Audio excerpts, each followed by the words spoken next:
Um, so if you missed part of it or want to watch it again, it will be made available. So in our first presentation, we are going to hear from Christy Bills, who has been the invertebrate collections manager at the Natural History Museum of Utah for over 20 years. She spearheaded the Western Firefly Project and participates in other community science and outreach projects at the museum. So Christy, without further ado, I'm going to hand it straight over to you. Let me know if you can share your screen or if I need to make you the host.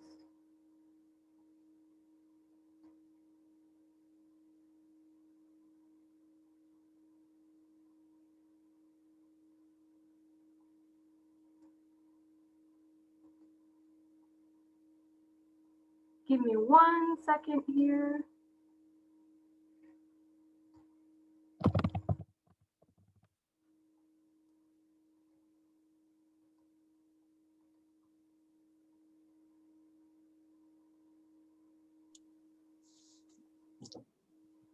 There we go. Okay. Sorry about that. Thanks for your patience.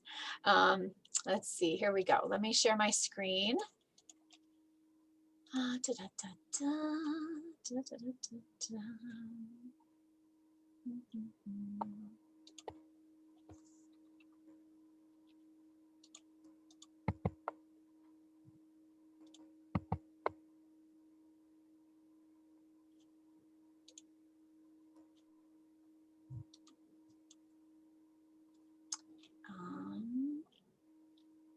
doing what I want it to do?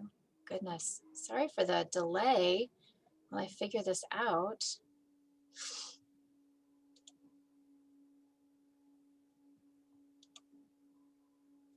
How's that look?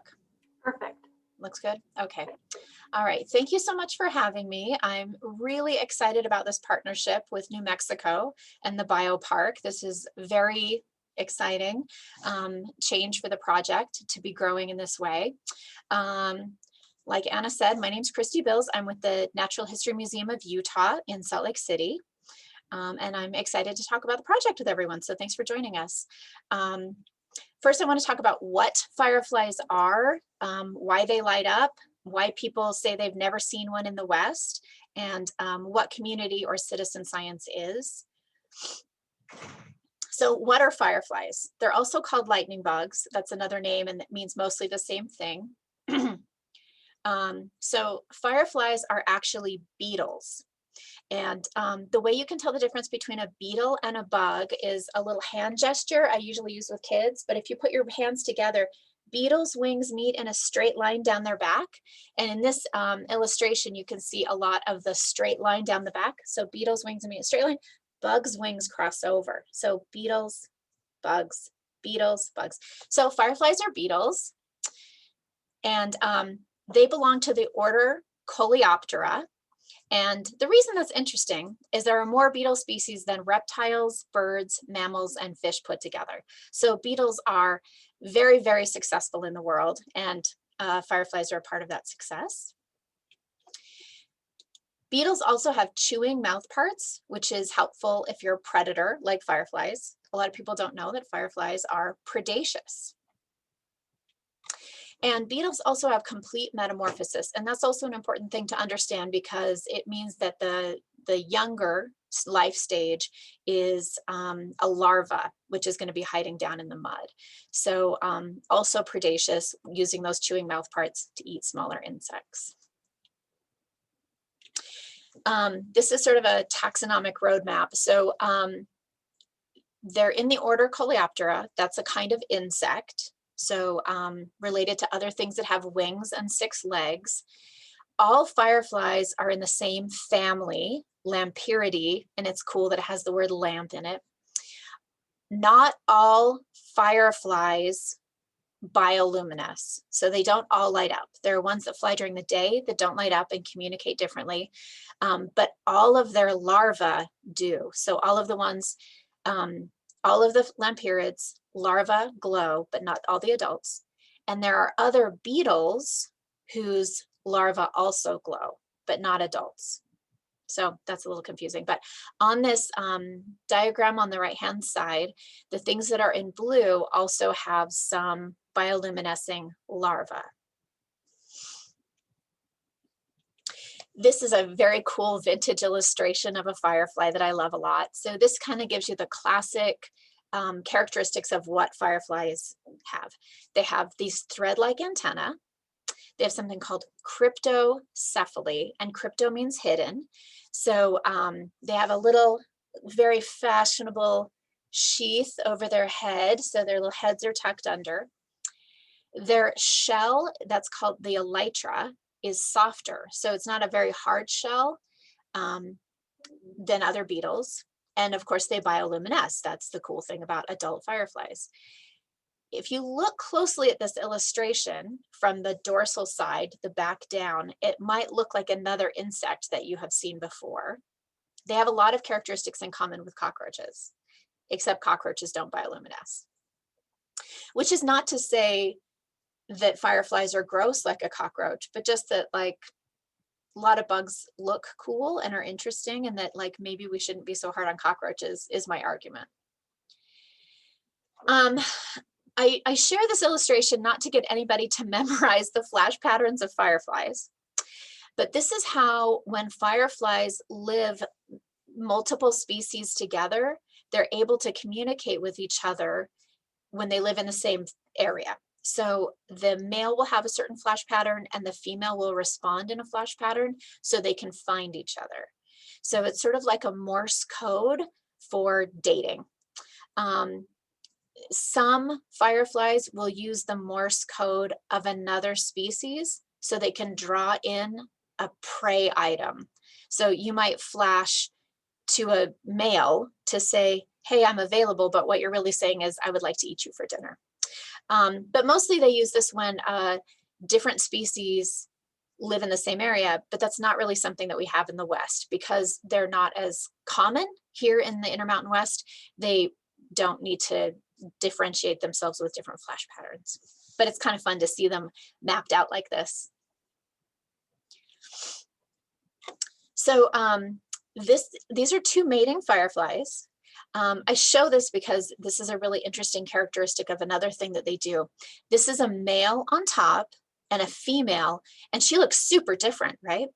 She looks super different because she hasn't really reached an adult stage, or she is an adult, but sometimes the adult looks very juvenile-like because she doesn't need to fly. She can just sort of emit pheromones or light and draw a male to her. And that's not uncommon in the insect world. Some female moths don't have wings at all. They just kind of sit and wait for a male to come to them. So a lot of interesting things going on in different firefly families.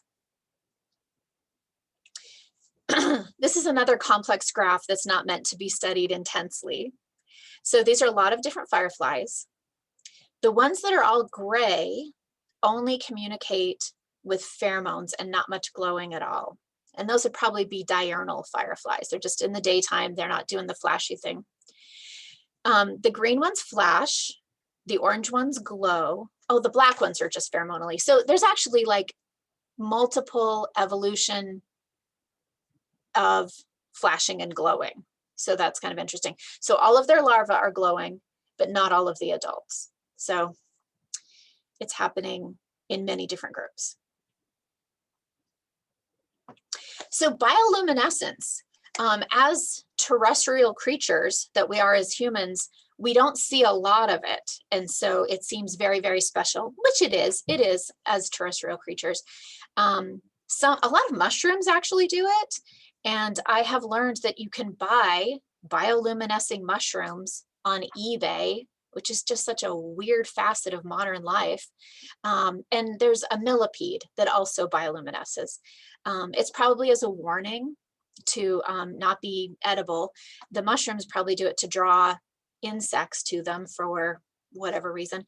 But in the ocean, bioluminescence is super, super common. It's dark down there. So bioluminescence is not uncommon in the natural world. It's just uncommon in the terrestrial world that we live in. So let's get back to like where we are terrestrially the Western United States. And I'm going to talk a little bit about the evolution of our project. So I've been at the museum for a long time, and I do a lot of outreach, so I interact with the public a lot. And in the last 20 years, people would approach me and they would say they had seen fireflies in Utah. And I thought that was really curious. So I started taking notes, because probably 99% of people in Utah would say we don't have fireflies here. So when people would tell me, I would write them down, and I kept a little logbook of these few locations where people had told me they had seen them. And at the time, I thought there was no way people could mistake fireflies for something else. Now I know differently, but in these cases, fireflies had been seen and reported to me, and I took notes. And then one day I was having a conversation with this researcher from BYU who studies dragonflies and fireflies around the world. And I said, I think we have a bunch of fireflies in Utah, but because they're only adults for a short time, we have no way as just a couple of entomologists to run around the state at 10 o'clock at night and find them. It'd be really cool if we started asking people where they saw them. We could make a community science project. And he said, yeah, that's great. He said, you and I could team up, because in Utah, people either like BYU or they like the University of Utah. So we could kind of harness that power, and we could work together. And so it's a multi-institution community science project where we ask people, tell us where you've seen fireflies. He said, I bet we could find a few more populations. And I was like, yeah, I bet we could. It'd be fun, be interesting. So in 2014, we started mailing out postcards to camping grounds, places that outfit people for the outdoors, just around the state parks. Very simple, just two-sided. We'd usually mail 2 so that people could post the front and back of them. So I want to diverge a little bit and just talk about community science or citizen science. Their names are a little bit interchangeable. I like the word community science better because it suggests community, that we all come together. So community science is becoming more and more prevalent as a way for researchers to gather data by asking people to tell us what they are observing. And it's a way for people to participate in science, whether your interests are your own health, your dog's health, the mites in your house, whether you want to look at camera trap images of space, or like jungles or the ocean, or there's just tons and tons and tons of data that people, researchers, can't go through on their own. So for people to be able to look through images or make observations in their own neighborhoods, or study their own cats or something, and report that information to researchers and let big data kind of collate data, it's been a very, very powerful tool. So the most comprehensive is probably iNaturalist. It's just a free app where you can take pictures of any living thing, from a tree to a bird to a snake to a bug. And it creates a range map of where all those living things are. And researchers really do use it a lot. It's very, very helpful, and also allows you to create a library of all the living things that you're excited about and interested in. But whatever kind of scientist you ever wished you could have been, and instead you did something else for a job, you can step into that world of science and contribute meaningfully to the data, and not just as like a data entry person, but also understanding more deeply how the data is used, why it's used, why it's important. If you're interested in old historical field notes, you can, wherever you're interested in science, you can step in and participate. So there's a lot of websites where you can find lists of these kinds of projects, or your local zoo or museum might have these kinds of projects, but it's a really, really exciting time for people to be participating in science. So I love that. I love the democratization of science. So we need all hands on deck. And this Firefly project really, really relies on it, because in the Intermountain West, what we're finding is that they're only adults from late May to early July. And there's no way in that 6 weeks that I can be all over the state of Utah or the whole entire Intermountain West.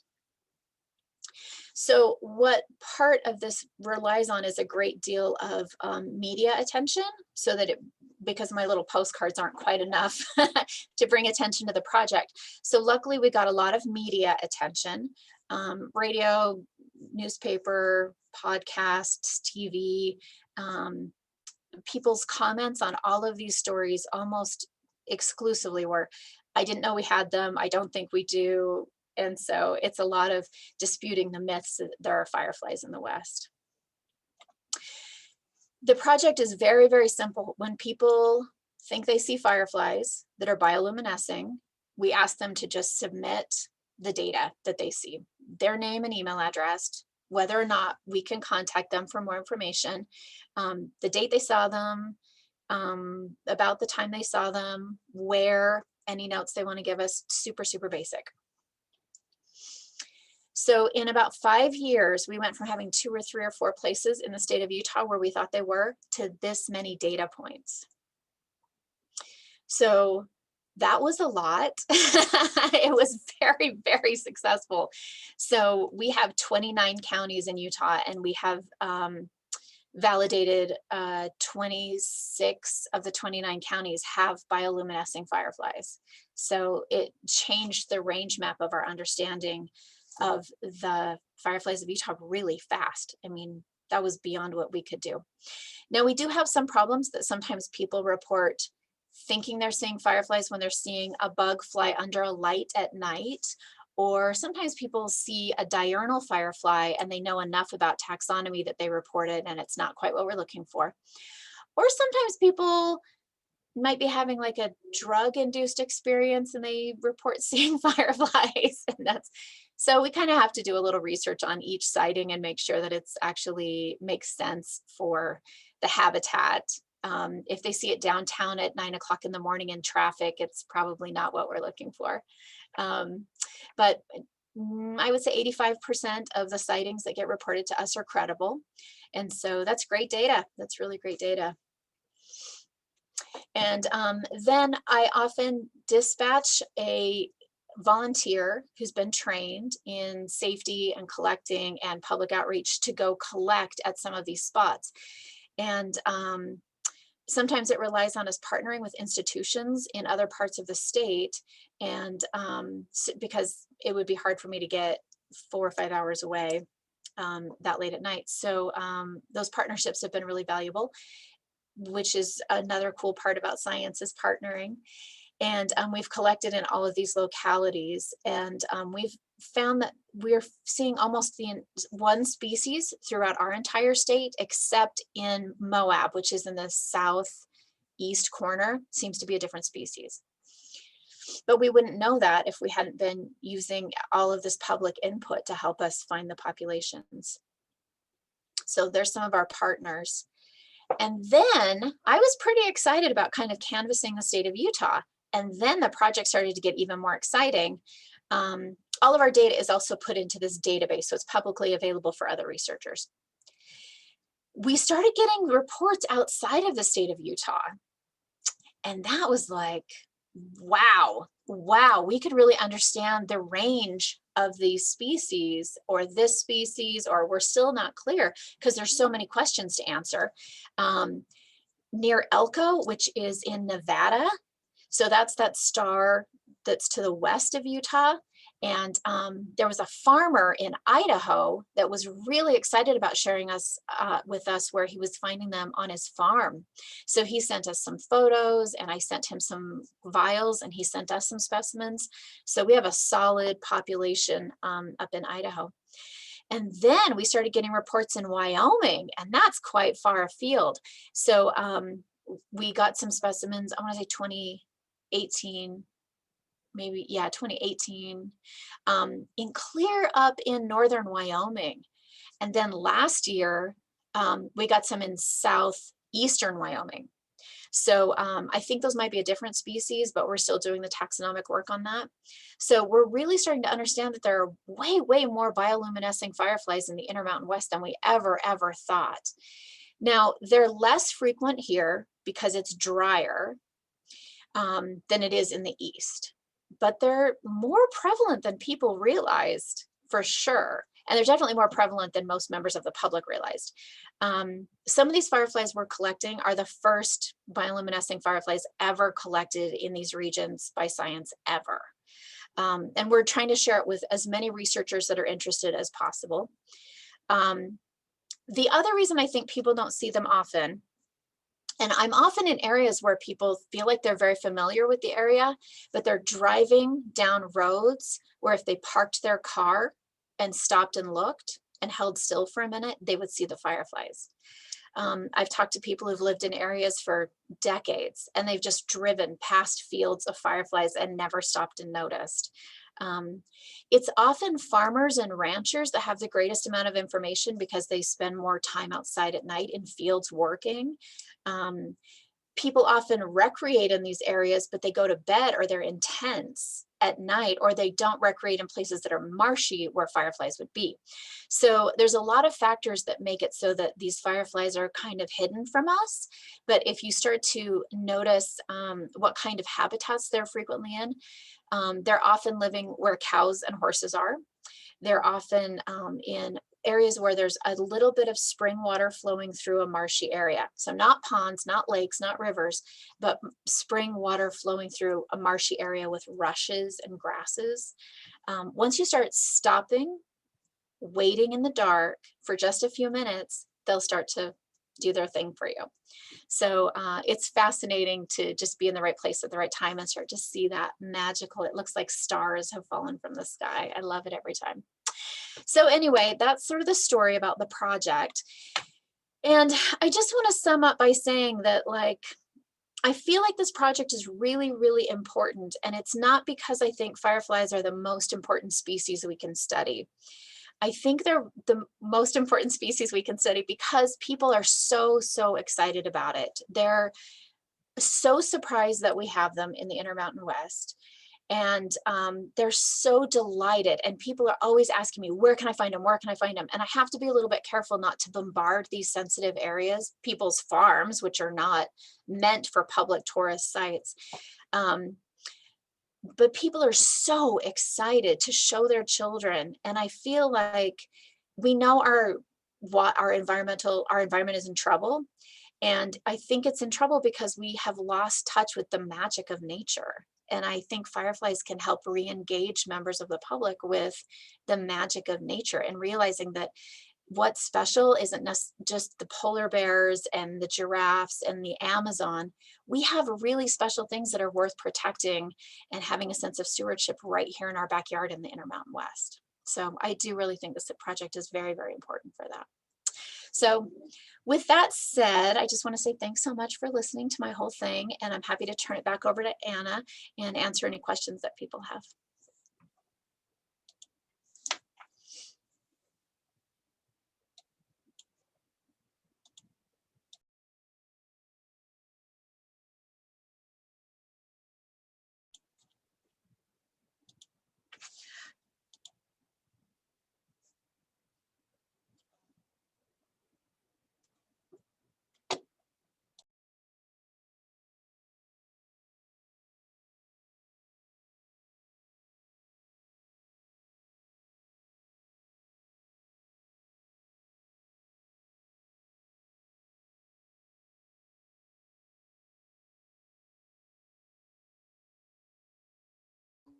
Perfect, thank you.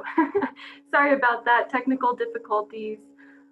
Yeah, it doesn't look like there are too many questions in the chat yet. One person asks, are there fireflies in New Mexico? And we are just about to talk about that. So that's a perfect segue into this next portion of the presentation. I'll go ahead and share my screen. I will be presenting the second half, an introduction to southwestern fireflies. So now that Christy has taught us a little bit about the Western Firefly Project and firefly biology, I'm going to talk about the fireflies that we have right here in New Mexico and how to look for them, as well as how to protect them and their habitats. So again, my name is Anna Walker, and if you'd like to contact me about this project, you can find my email in the left in the lower left of the screen down here, firefly at bioparksociety.org. And before I jump into my presentation about New Mexico fireflies, I do want to talk briefly about how I got involved with fireflies in the first place. I work in what we call the ABQ Biopark Species Survival Center, which is run out of the New Mexico Biopark Society. And in my role here, I spend most of my time looking at the extinction risk of different insect species. So my findings get published on the IUCN Red List of Threatened Species. The IUCN is the International Union for the Conservation of Nature, and it's a global, mostly volunteer-run organization working to address conservation issues around the world. And the IUCN puts out this red list of threatened species, which basically tracks which species are threatened and helps conservationists understand the overall biodiversity, the health of biodiversity around the globe.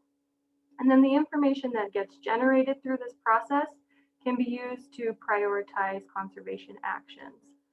So about a year and a half ago now, I started working with the IUCN Species Survival Commission Firefly Specialist Group, which is a group that has members around the globe, all volunteers, and they focus on addressing issues in firefly conservation.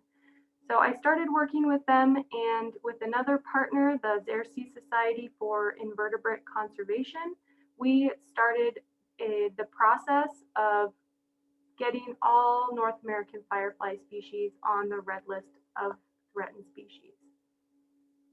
And in March, our findings were published, and I'll run through just a few brief things that we found.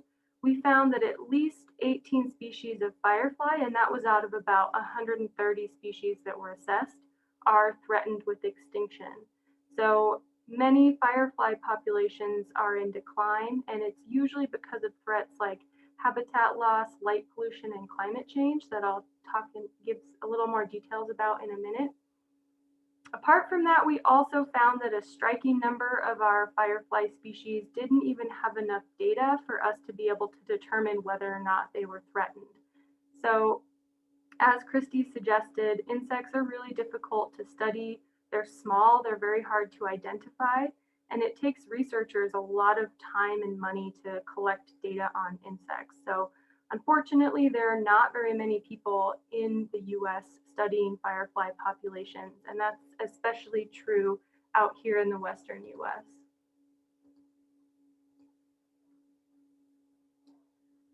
So for example, this map shows us everything there is to know, at least according to the scientific record, about fireflies here in New Mexico. You might notice that it looks quite a bit like the map that Christy showed us of Utah before they started collecting data. So because of maps like this, and because I myself, I grew up in the West and I had never seen fireflies in the Western US. So I started to think that the Western US was probably void of fireflies. But these three records kept nagging at me, you know, were these just individuals that were completely lost and had been blown in from neighboring states? Were they mislabeled in insect collections? Or were fireflies once here and sort of disappeared over time? And eventually, much to my delight, I started hearing from people all across the state that they had seen fireflies here, you know, while out camping or at their grandparents' farm over the summertime, which was very exciting for me. And I ended up following up with some of these reports, and I did not find fireflies in a lot of the places that I looked, but in the end, I did finally verify some sightings here in New Mexico. So by the end of last summer, when I was looking for these fireflies, I became totally hooked on fireflies and hooked on the hunt for fireflies. It's a real adventure. It's a lot of fun. But as Aristotle once said, the more you know you don't know. So while we now know that there are still flashing fireflies in New Mexico, we don't really know what species we have or how many scattered populations there are, whether their habitats are intact, whether their populations are in decline. So these are all the kinds of questions that need to be answered. And I can't answer all of these questions myself. I wish I could. And at some point during my firefly journey, I heard about the Western Firefly Project at the Natural History Museum of Utah, and I reached out to Christy, and I discovered, as you heard, that the situation in Utah was very similar to what we have going on here. So that's when we decided to team up. And I hope that we have as much success here as Christy had in Utah. But to get there, we really need all the help we can get. We need eyes out in the field. So before I talk about New Mexico fireflies, I know I keep putting that off. I do just want to back up a little bit and talk about threats to fireflies. One of the most pressing reasons that we need to figure out where our firefly populations are is because I fear that their habitats here in New Mexico may be in decline. And because of that, there may be fewer and fewer fireflies in New Mexico every year. So the three main threats that I'm going to talk about are habitat loss, light pollution, and climate change. And these are the same threats that are implicated in firefly declines across the country and across the world for that matter. So remember, fireflies are found in wet habitats. They need moisture to prevent from drying out, as do the slugs and snails and other prey that the larvae generally feed on. And in the Western US, many freshwater ecosystems are struggling. Most of our major rivers are dammed, and that disrupts kind of natural flow regimes that downstream ecosystems depend on. So for an example of this, the middle Rio Grande, just right here in our backyard, if you live in Albuquerque or Socorro, the cottonwoods and willows are dependent on intermittent flooding from spring runoff for things like seed germination. And before the river was lined with jetty jacks and there were dams built up and down, it was a very dynamic river, and it had this sort of shifting river course that from year to year would make this sort of mosaic of different wetland habitats that were really important for wildlife. And now the water in the Rio Grande is pretty tightly controlled, pretty heavily utilized, and a lot of these sort of freshwater wetlands that were once here have definitely been diminished. In other places around here, demand for water from growing cities and towns has lowered water stores, causing springs to run dry, and therefore the cienagas or wetlands that the springs once supported are also running dry. And as Christy mentioned, these are really important habitats for fireflies. One last habitat degradation threat I want to talk about is cattle. Remember, fireflies spend most of their lives kind of at or below the soil surface. And when a cow comes to drink like this in this montane stream, all of the soil gets kind of compacted, and sometimes the fireflies might get trampled, and it just really heavily degrades their habitat. I also want to talk about light pollution. 80% of species in the US and Canada do communicate using bioluminescent light signals. And there's been quite a bit of research done over the past few years to determine how this artificial night at light impacts fireflies. And it is increasingly clear that it certainly does. So light from things like street lights or car lights, even house lights, industrial sources like oil fields, really drowns out those male courtship signals. And some studies also suggest that males flash less frequently in well-lit places, and some female firefly species don't flash at all if there's too much light. And this is likely because females are attracted to those really bright lights. And if a male is competing with some backlighting to light up, she might not be that impressed with the glow that he's producing.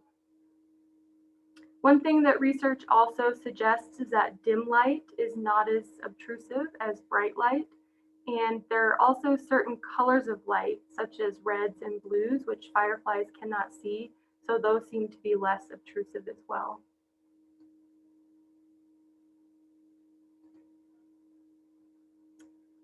All right, the last threat I'm going to talk about is drought. Again, fireflies are found near water, and droughts make it much more likely that firefly habitats might dry up.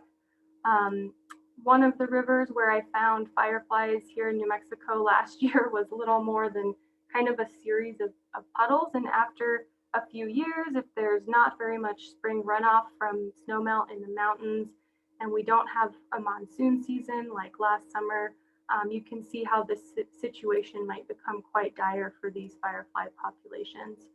To make matters worse, most of you probably know that under most climate change scenarios, we're predicting that drought in the Southwest is going to become more prolonged, more intense, probably more frequent. So to help ourselves and the fireflies, we certainly need to start trying to come up with some longer term solutions to protect water resources as well as freshwater ecosystems. All right, so enough doom and gloom. I'll stop talking about threats for now, and we'll get to the kind of fun part.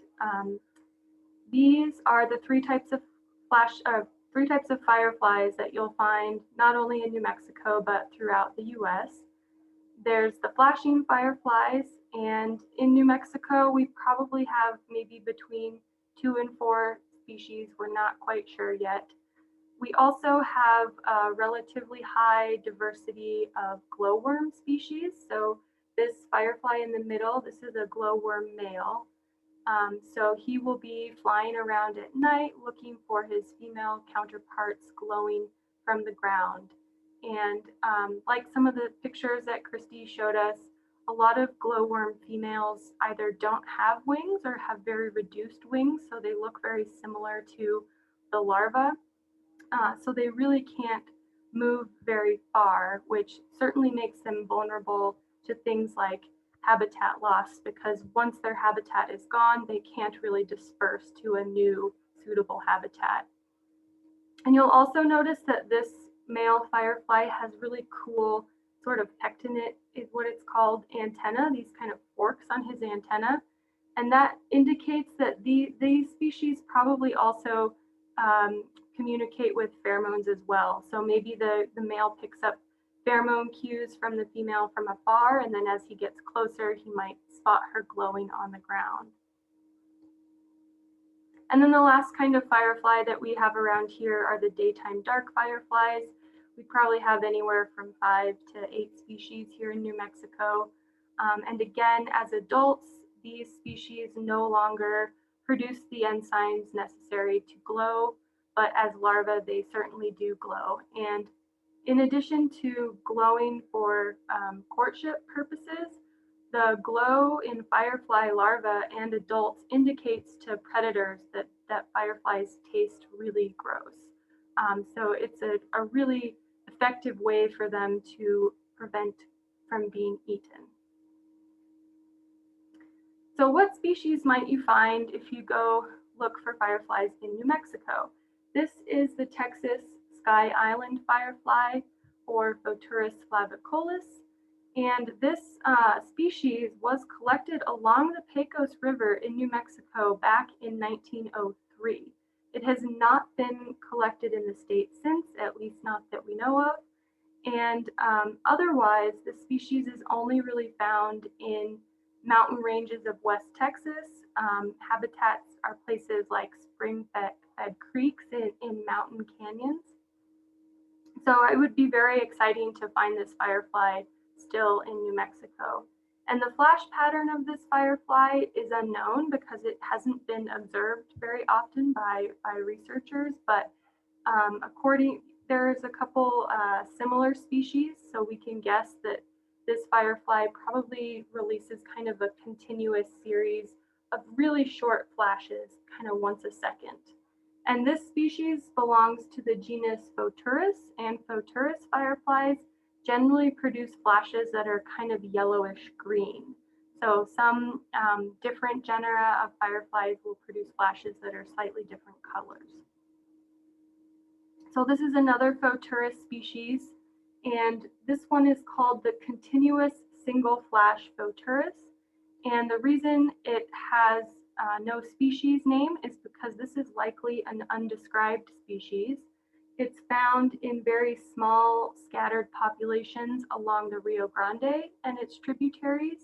And there's something very similar, possibly the same species, found in Colorado and other Western states, and researchers are currently trying to figure out what species this is. And the photo here is Photurus from the versicolor complex, which is basically just a huge complex of different species. Photurus species are notoriously difficult to tell apart. So the species we have here in New Mexico is not from this photo, but it probably looks very similar to this species. And then the other species that has been recorded in New Mexico, so you may find, is a Pyrectomina species. And this is the same genus that Christy has up in Utah. So the one record that we have here in New Mexico is from the Sacramento Mountains, and it was labeled as Pyrectomina angulata, which actually is typically found much further east. So there's a couple researchers who believe that that specimen is probably mislabeled, and the one that was collected here is more likely Pyrectomina dispersa, just like Christie's fireflies. And again, the firefly pictured here is Pyrectomina punctiventris, and this is a Texas species, but overall it looks pretty similar to the one shown here. So again, this is found in small scattered populations throughout the Mountain West, and it's found in wet montane areas such as marshy meadows and along streams, so kind of higher elevations than our Photurus species. And the flashes of Pyrectomina species are more amber in color, so kind of orangish, and this species will let off kind of a series of amber pulses and then stop, and then another series. So again, it's really cool that you can kind of distinguish what species you're looking at just based on its flash pattern. So if you do decide to go out looking for fireflies, where should you look? Any springs and seeps or cienagas are great places to look. Mountain meadows, especially when they're fairly moist. Certainly riparian areas, pond margins might be a possible place, and desert canyons. This desert canyon here in the upper right corner, you can't really tell from this picture, but there's actually a spring or a seep coming out of the rock, which created this great little wetland that fed down into the stream. So I don't know if there are fireflies there, but it certainly would be a good place to look. When should you be looking? So just like Utah, probably anytime from kind of late May to late July, though because we don't really know what species we have, we don't know what exact window they'll be around in. What time of day. Fireflies are generally active anywhere from about dusk, sometimes late into the night, again, depending on the species, but certainly just kind of between dusk and true dark is a really good time to look. So what do you do when you see fireflies? And Christy went over this a little bit already, but do remember that firefly habitats in the West are in decline, so please minimize disturbance to the site. And you're going to record the date and time, the location, the habitat type, and then also the number of blinks that you see in a 10-second period. And that might help us kind of figure out what species you might be looking at. You can take a photo if you can, although please don't use a flash. And then you'll submit your sightings to the Western Firefly Project. And again, if you see a glowworm or a daytime dark firefly, we're not going to be taking those sightings for the Western Firefly Project, but I really encourage you to submit those to iNaturalist. We've got a project on iNaturalist that pools all firefly observations from the Southwest, and we really are still interested in those other species because there's a lot of research that needs to be done on them as well. So let's talk about how to firefly responsibly. Remember, these are very sensitive organisms. They can get easily trampled. They're insects, so they don't like insecticides. So please tread lightly. Watch for glowing larvae and females on or near the ground. If you're seeing males flashing, it's very likely that there's females somewhere below. And stick to trails if that's a possibility. Again, minimize your use of light. One thing that you can do at a firefly site to minimize disturbance is you can put red cellophane over your headlamp or your torch, and that'll, the fireflies won't be as bothered by that as some other kinds of light. Again, no flash photography, that's really disruptive. And don't use insecticides at the site. If you do need to apply them, do so before arriving. And then if you've used insecticides, don't handle the fireflies. If you do decide to catch them, please handle them gently and release them soon before the night is over. One thing you can do to make their stay in your jar more comfortable is maybe cut a slice of apple and put it in there for them, or at least maybe a moist paper towel or something will keep them happy. So again, the goal of our project, this map here on the left, is what we know right now about flashing fireflies, and we're hoping within the next few years that our map looks something more like what is shown on the right, which is certainly more representative of what's actually going on here. So I hope you get out there and start looking for Western fireflies. It really is an adventure, and I can't recommend it highly enough. There are a couple resources that I'd like to suggest if you want to learn more about fireflies. Silent Sparks is a really great book about firefly biology, and it was written by Sarah Lewis. There's also Fireflies, Glowworms, and Lightning Bugs by Lynn Faust, which is more of a field guide, mostly for eastern species, but it still has a wealth of information on fireflies. Conserving the Jewels of the Night is a publication that was put out by the Xerces Society for Invertebrate Conservation, and you can download a PDF of this online, and it has a lot of great information about fireflies and their habitats and how to protect them. And if you want to check out our Red List assessments, you can go to the redlist.org and search for Lampyridae or fireflies. And with that, we definitely have quite a few questions, or quite a few minutes to take any questions.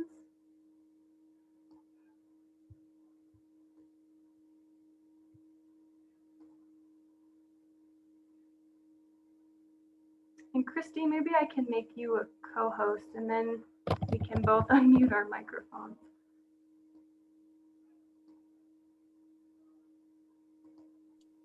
Okay, good. There we go. I've been typing answers to questions. Oh, awesome. But if there's some on Facebook, we could answer those out loud as well.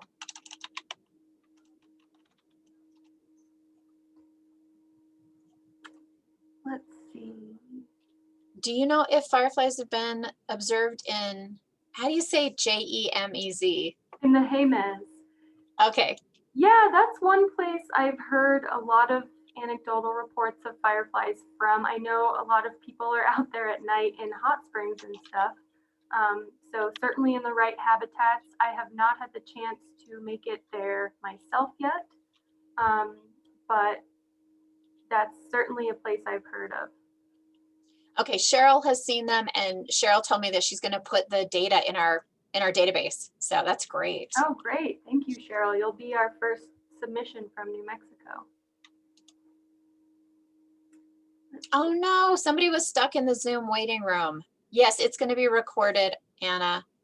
Yeah, sorry about that. We had some technical difficulties.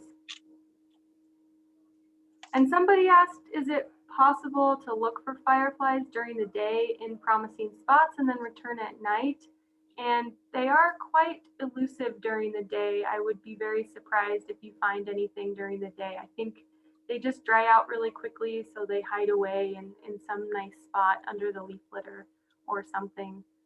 So unfortunately, because a lot of the firefly populations we do have around here are very small and scattered, even if you're kind of in the right habitat, there might be fireflies there, but you might have to kind of walk up and down for quite a while to find them because they might just be hidden in kind of one corner or micro habitat that you might not necessarily see right away. So it really is like a treasure hunt. It's not just an easy show up at appropriate habitat and see fireflies. But for me, that's kind of part of the fun. It's an adventure, so it's certainly a task. I've had so many different kinds of unexpected experiences. One of the first times I went to see fireflies, I had somebody who had reported data to me. And when I drove to meet her, I drove into a subdivision and I was like, I'm afraid I'm driving to where a crazy person is because I'm driving into a neighborhood. And she lived next to an open lot with a light, but it was kind of an orangish colored light. And a spring came down from a mountain into this lot, and there were fireflies all over. So it was right in the middle of our subdivision in a county south of Salt Lake, but a fairly populous one. Oh, So it was wow. really surprising.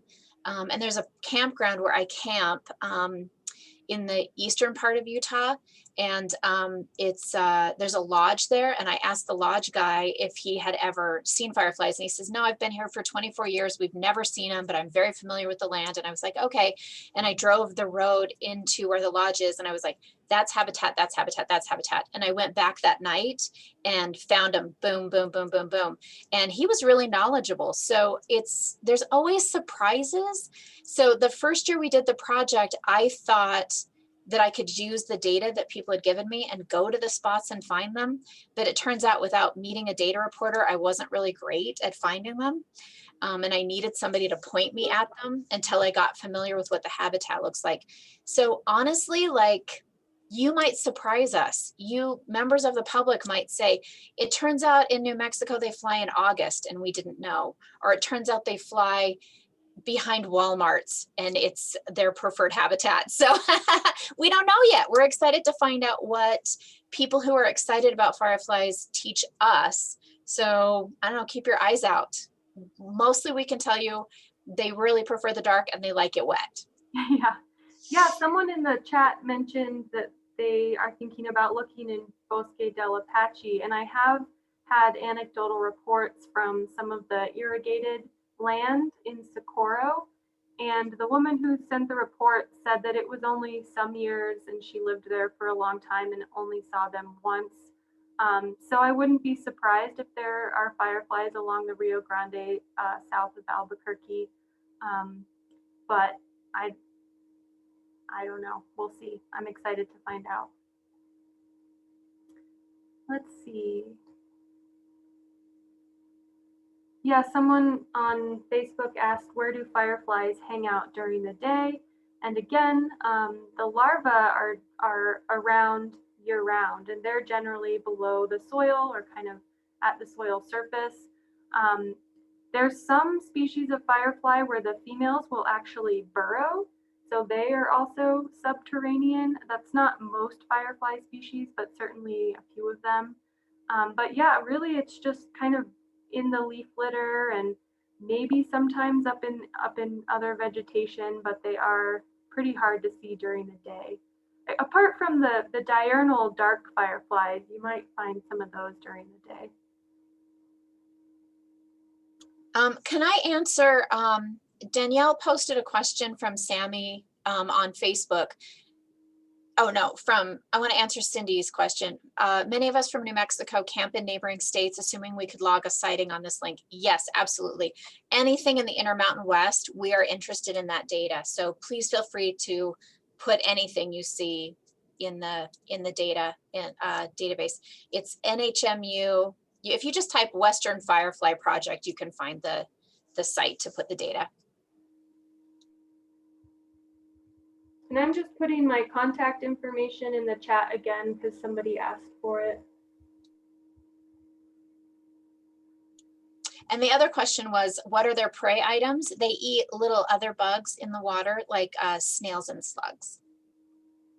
Yeah, and a lot of that too. There's a lot of research that still needs to be done on fireflies, because a lot of that is kind of assumed from one or two species that eat earthworms or have been observed eating slugs and snails, but we don't know the species specific interactions. And I will actually say one other thing that I don't think we mentioned about the Photurus species, particularly the one along the Rio Grande is within this group. They have a very interesting situation going on. Part of the reason that it's really difficult to identify them in the field is, unlike some of the other genera, they can actually produce quite a few different flash patterns.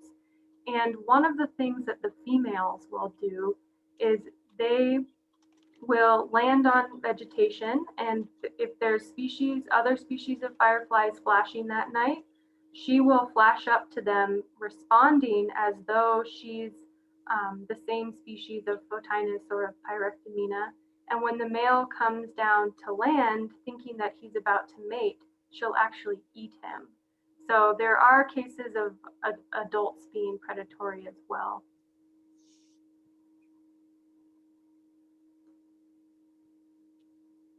Let's see, more questions.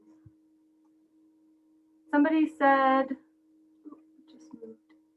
There are so many fireflies around the world. In some places they synchronize and light up whole trees, and that's true. There's a lot of firefly diversity in the tropics. Particularly in Southeast Asia, there's quite a few species that the males will fly up into the trees and they'll all flash at the same time. So these amazing displays with these trees just like pulsing, and it's generally trees along a river course. So it's so magical, and it's actually a huge tourism draw because it's just such a beautiful display. In the US, we also have a few synchronous species. There's actually one over in Arizona. I don't know that its populations ever get large enough anymore for the males to synchronize properly, but certainly in the eastern United States, Photinus carolinus is found in places like Great Smoky Mountain National Park, and they run a big firefly tourism event every year that there's a lottery for, so you can go into the Smokies and see this spectacular synchronous firefly display. I just want to respond to another comment that Danielle posted from Jennifer on Facebook.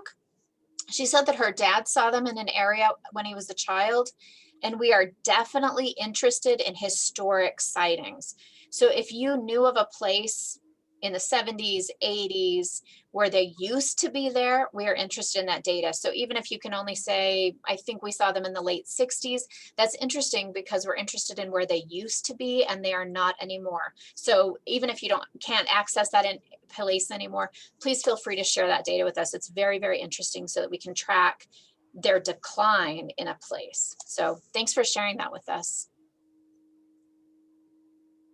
And to respond to Sarah, we have partners in Colorado, now New Mexico, and then we just have people that we talk, and Wyoming.